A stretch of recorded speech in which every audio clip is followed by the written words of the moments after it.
You won't find this on the homepage of JW.org, but it's still happening.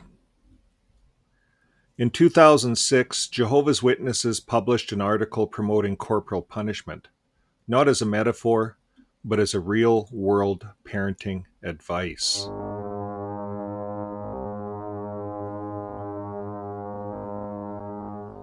They quoted outdated parenting books, cherry-picked Bible verses, and they send a message that's both subtle and sinister.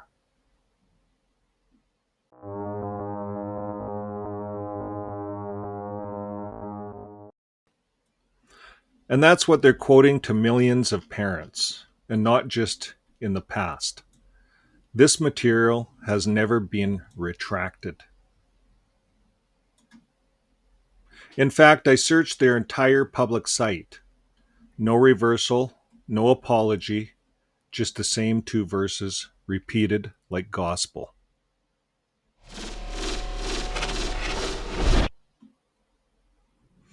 And now it's gone beyond doctrine. A South African elder called into the live stream last night, and he said the African branch office is facing a governmental deposition. Why? Because this pro-spanking council has allegedly been enforced across tribal congregations, including the Hutu. In 2019, South Africa's constitutional court made it clear. Corporal punishment in the home is illegal. Any use of the rod, even in love, is considered assault. So you can see the article there. We'll put a link to it in the video description.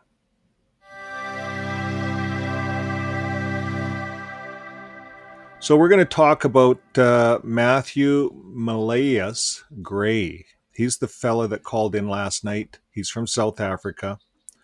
And I looked on his site. His storytelling style is abstract and layered. Matthew Millais Gray is not just speaking in metaphor. He's a former pioneer and an elder who submitted legal documents, gave traceable warnings, and is now risking everything to protect children. So you don't have to agree with every word, but his testimony deserves to be heard. I have about 4 or 5 clips I'm going to play to you right now, and you can hear it right from Matthew's mouth, as well as I'll leave a link to his video and his YouTube site in the descriptions. So here it is. Today is the 26th of July 2025. So it isn't that long ago that in the Christian life and ministry meetings for Jehovah's Witnesses across congregations, not just in South Africa, but in many interconnected countries via Zoom, elders drew attention to a Watchtower reference from 2006, 4/1, pages 9 to 10. So that reference again is Watchtower, 2006, January, February, March, April 1st, pages 9 to 10. I'm going to quote it. Ministry. So Christian Life and Ministry. It's our Christian Life and Ministry meeting workbook. Plug that in. All these workbooks come up. So if you're a J-Dub, I guess this is what you got to pull up to go to your weekly meeting. So he's referencing July here. So we're going to plug that in. July, and then he's saying July 14th. Well, the first one was about husbands and wives, so I looked at that. Now, this one is about children. Prepare for your children's life challenges. Begin training them from birth, and discipline them. So here's the point that he's really talking about, discipline. They quoted this Watchtower. Sure enough, this is the recent study. This is study material. They're training you here in July this year, right now. So this is what you've learned. July's over, just over a couple of days ago. So it takes you right to this. I didn't scroll up or down. It says right here, of course. Well, of course, children are children. And some are prone to be contrary, well, even wayward. You know, like little Johnny doesn't want to go to the meetings no more, right? What do you do when little Johnny doesn't want to go to the meetings? He jumps up and down and says, I don't want to go to those meetings. I don't want to get brainwashed here. Maybe one of the kids at school said you'll get brainwashed here. What do the parents do? What can a parent do? Well, we look at little Johnny. Foolishness is tied up with the heart of a boy. Let's pull that rod of discipline out. That's what will remove it far from him, says the Bible, Proverbs 22:15. We don't even look up the verses because we trust the Watchtower, right? So, and that's the way it is with most J-dubs. They trust the Watchtower. They don't even look it up. Some view this as harsh, out of date, but actually, the Bible is against violence and abuse of any sort. So the rod at times literal, though at times literal, represents parental authority that is administered firmly, but lovingly and appropriately out of concern for the children's eternal welfare. And you see, folks, that's the kind of nonsense that JW parents are given to raise their children. So it's no wonder this is raising a lot of concern. So let's get back to the video, and I just wanted to show you where that I'm going to quote came. it. Of course, I've been told this is copyright, so I can get a copyright violation. That's the threat. But let's say fair use, right? Because it's about teaching. I don't know how else to teach other than to use this printed page. Anyway, it says, of course, children are children. That's the quote. It starts off, quote, of course, children are children. Foolishness is tied up with the heart of a boy. The rod of discipline is what will remove it far from him. The rod, though, at times literal, represents parental authority that is administered firmly but lovingly. Shall I repeat that? The quote says, the rod, though at times literal, represents parental authority that is administered firmly but lovingly.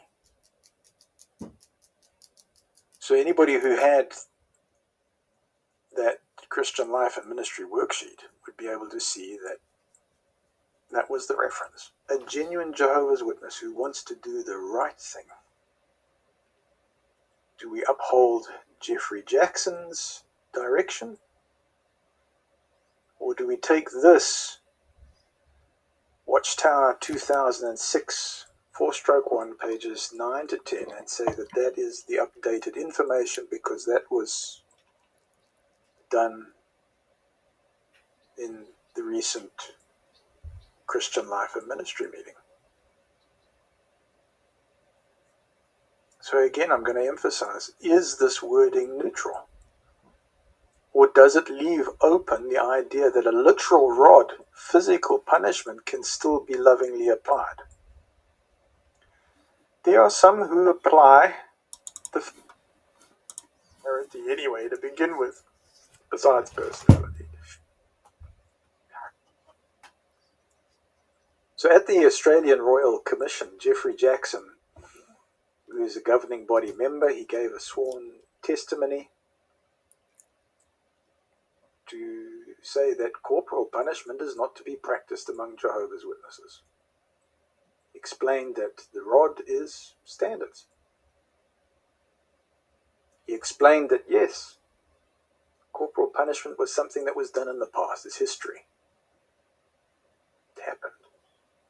And fairly recently, not that too long ago.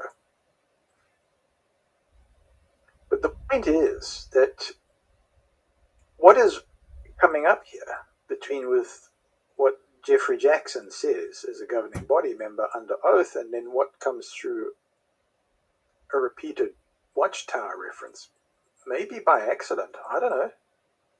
I've spotted errors in publications, and I write to the particular branch if it's an error that's in a particular language. I'm told, go and write to that particular branch. That's the procedure. Write a letter.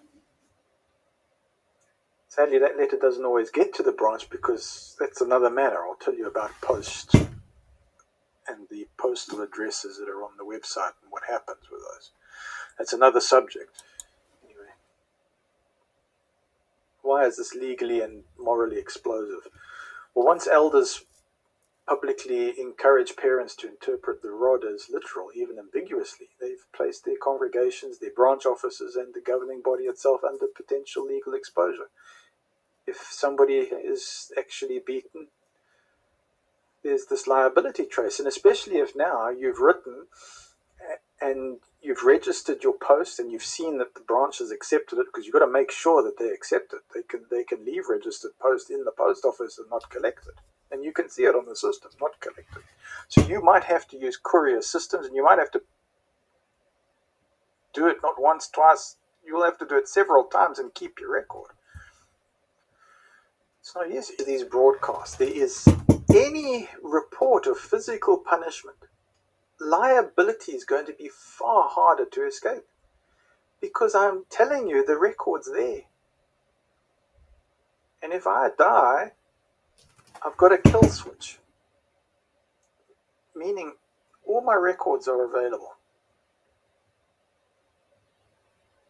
Crumbs, Matt, are you serious? Yes, I've got a kill switch. I've had to do it.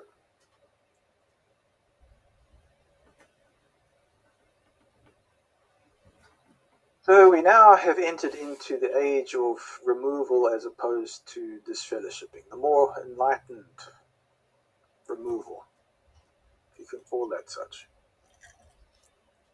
I want to talk about it because the whistleblowers' removal, if they are removed because 1, 2, 3 elders have said, yeah, we don't like what you're saying, you're going against the Watchtower, and you're saying, but that's what the governing body has said, we need to at least put a letter through, folks.